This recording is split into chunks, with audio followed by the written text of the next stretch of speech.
এক মেয়ে তার মাকে জিজ্ঞেস করলো যে মা, আমাদের কি শখ আহ্লাদের কোনো দাম নেই? আমাদের কি শখ আহ্লাদ কখনো পূরণ হবে না? মেয়ে বললো, আরে পাগলি, কি বললি? তুই বড় হবি, তোর বিয়ে হবে, তোর প্রত্যেকটা শখ আহ্লাদ তোর স্বামী পূরণ করবে। মেয়েটা অপেক্ষা করলো স্বামীর জন্য। মেয়ে যখন বড় হলো, মেয়েটা স্বামীকে বলল বিয়ের পরে যে স্বামী, আচ্ছা আমাদের মেয়েদের জীবনে কি কোনো শখ আহ্লাদের কোনো দাম নেই? স্বামী বলল, আরে তুমি কি পাগলি? তুমি এখন বিয়ে করেছো, বউ হয়েছো, তোমার বাচ্চা হবে, বাচ্চাকে মানুষ করবা, তোমার ছেলে তোমার শখ পূরণ করবে। মেয়ে অপেক্ষা করলো, ঠিক আছে, হয়তোবা আমার সন্তান আমার শখগুলো পূরণ করবে। ছেলের মা হলো, একদিন সন্তানকে বললো, আচ্ছা বাবা, আমাদের মেয়েদের শখের কি কোনো দাম নাই?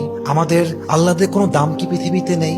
সন্তান বলছে, মা তোমার কি মাথা খারাপ? তোমার বয়স হয়ে গিয়েছে, তোমার এক পা কবরে ঢুকে গিয়েছে, তুমি এখন আল্লাহ বিল্লাহ করবা, কবরের ফিকির করবা। তখন মেয়েটা বুঝতে পারলো যে আসলে পৃথিবীতে নারীদের শখ বলতে কিছু নেই। পৃথিবীটা নারীদের আহ্লাদ পূরণের জায়গা নয়। নারীদের প্রথম এবং শেষ ঘর কবর ছাড়া আর কিছুই হতে পারে না। ঠিক কিনা বলেন?